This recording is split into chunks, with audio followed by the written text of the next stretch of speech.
मन्त्रपुष्पम्। ॐ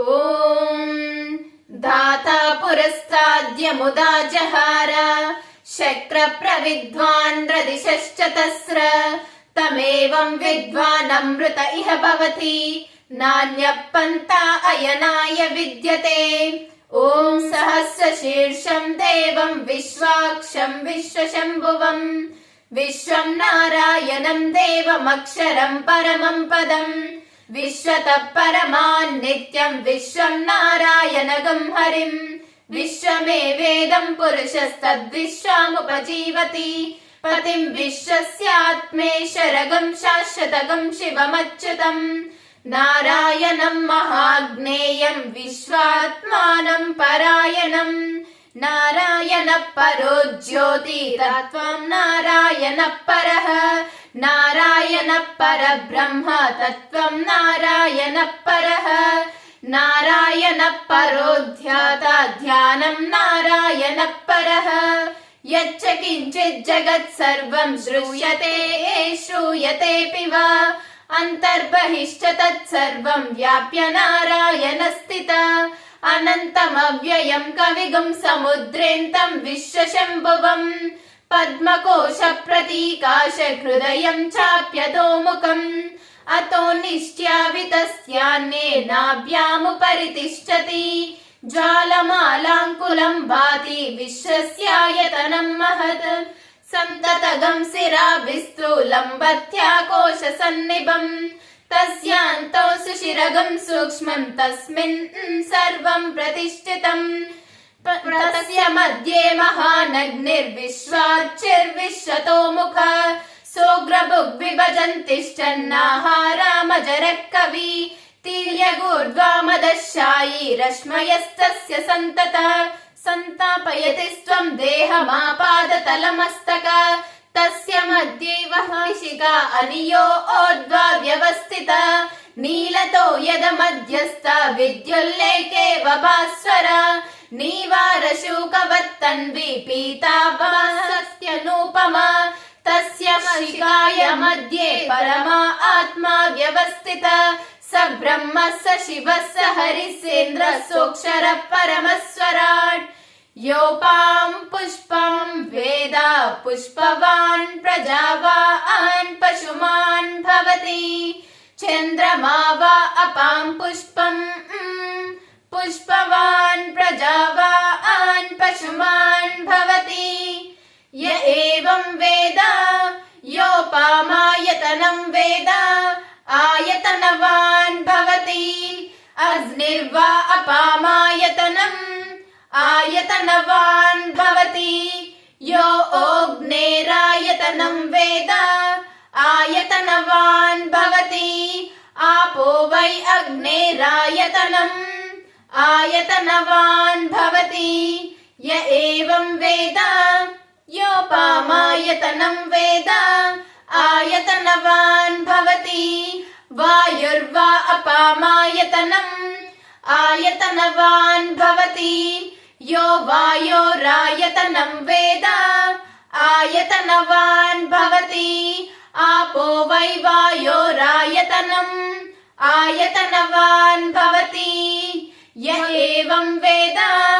योपामायतनं वेद आयतनवान् भवति यसो वै तपन्नापामायतनम् आयतनवान् भवति यो मुष्यातपता आयतनं वेद आयतनवान् भवति आपो वै अमुष्यातपता आयतनम् आयतनवान् भवति य एवं वेद योपामायतनं वेद आयतनवान् भवति चन्द्रमा वा अपामायतनम् आयतनवान् भवति यश्चन्द्रमसा आयतनं वेद आयतनवान् भवति आपो वै चन्द्रमसा आयतनम् आयतनवान् भवति य एवं वेद योपामायतनं वेद आयतनवान् भवति नक्षत्राणि वा अपामायतनम् आयतनवान् भवति यो नक्षत्राणामायतनं वेद आयतनवान् भवति आपो वै नक्षत्राणामायतनम् आयतनवान् भवति पर्जन्यो वा अपामायतनम् आयतनवान् भवति यः पर्जन्यस्यायतनं वेद आयतनवान् भवति आपो वै पर्जन्यस्यायतनम् आयतनवान् भवति य एवं वेद योपामायतनं वेद आयतनवान् भवति संवत्सरो वा अपामायतनम् आयतनवान् भवति यः संवत्सरस्यायतनं वेद आयतनवान् भवति आपो वै संवत्सरस्यायतनम् आयतनवान् भवति य एवं वेद यो ओप्सुनावं प्रतिष्ठितां वेद प्रत्येव तिष्ठति किं तद्विष्णोर्बलमाहुः का दीप्ति किं परायणम् एको यद्धारयद्देवः रेजति रोदसी उभे वाताद्विष्णोर्बलमाहुः अक्षरा आदीप्तिरुच्यते त्रिपद्धारयद्देवः यद्विष्णोरेकमुत्तमम् ॐ राजाधिराजाय प्रसह्य साहिने नमो वयं वै श्रवणाय कुर्महे समे कामान् कामकामाय मह्यम् कामेश्वरो वै श्रवणो ददातु कुबेराय वै श्रवणाय महाराजाय नमः ॐ तद्ब्रह्म ॐ तद्वायुः ॐ तदात्मा ॐ तत्सत्यम् ॐ तत्सर्वम् ॐ तत्पुरोर्नमः अन्तश्चरति भूतेषु गुहायं विश्वमूर्तिषु त्वं यज्ञस्त्वं वषट्कारस्त्वमिन्द्रस्त्वं रुद्रस्त्वं विष्णुत्वं ब्रह्मत्वं प्रजापतिः